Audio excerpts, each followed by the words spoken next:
ಕಂದಾಯ ಇಲಾಖೆಯಲ್ಲಿ ಖಾಲಿ ಇರುವ ಹುದ್ದೆಗಳಿಗೆ ಸಂಬಂಧಿಸಿದಂತೆ ಎಲ್ಲ ಮಾಹಿತಿ ಈ ವಿಡಿಯೋದಲ್ಲಿದೆ. ನಮಸ್ತೆ ಗೆಳೆಯರಿ, ಕಾಯಕ ಕನ್ನಡ ಯೂಟ್ಯೂಬ್ ಚಾನಲ್ಗೆ ಸ್ವಾಗತ.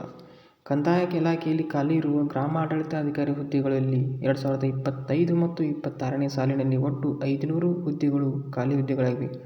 ಗ್ರಾಮ ಆಡಳಿತಾಧಿಕಾರಿ ಹುದ್ದೆಗಳನ್ನು ನೇರ ನೇಮಕಾತಿ ಮೂಲಕ ಭರ್ತಿ ಮಾಡಲು ಆರ್ಥಿಕ ಇಲಾಖೆ ಸಹಮತಿ ನೀಡಿದೆ. 2025 ಮತ್ತು 26ನೇ ಸಾಲಿನ ನೇಮಕಾತಿ ಪ್ರಕ್ರಿಯೆ ಕೈಗೊಳ್ಳಲು ಗ್ರಾಮ ಆಡಳಿತಾಧಿಕಾರಿ ವೃಂದಕ್ಕೆ ಸಂಬಂಧಿಸಿದಂತೆ ಜಿಲ್ಲಾವಾರು ಮಾಹಿತಿಯನ್ನು ಒಳಗೊಂಡಂತೆ ಕೂಡಲೇ ಸರ್ಕಾರಕ್ಕೆ ಸಲ್ಲಿಸುವಂತೆ ಕೋರಲಾಗಿದೆ.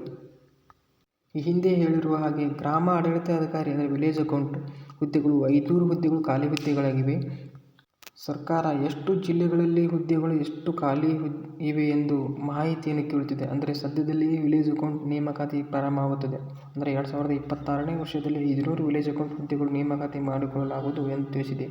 ಇದು ಕಂದಾಯ ಇಲಾಖೆಗೆ ಸಂಬಂಧಿಸಿದಂತೆ ಒಂದು ಅಪ್ಡೇಟ್ಸ್ ಆಗಿದೆ. ಇಂತಹ ಮಾಹಿತಿಗಾಗಿ ಕಾಯಕ ಕನ್ನಡ ಯೂಟ್ಯೂಬ್ ಚಾನಲ್ ಲೈಕ್ ಮಾಡಿರಿ, ಶೇರ್ ಮಾಡಿರಿ, ಸಬ್ಸ್ಕ್ರೈಬ್ ಮಾಡಿರಿ ಅಂತ ಹೇಳ್ತಾ ಧನ್ಯವಾದಗಳು.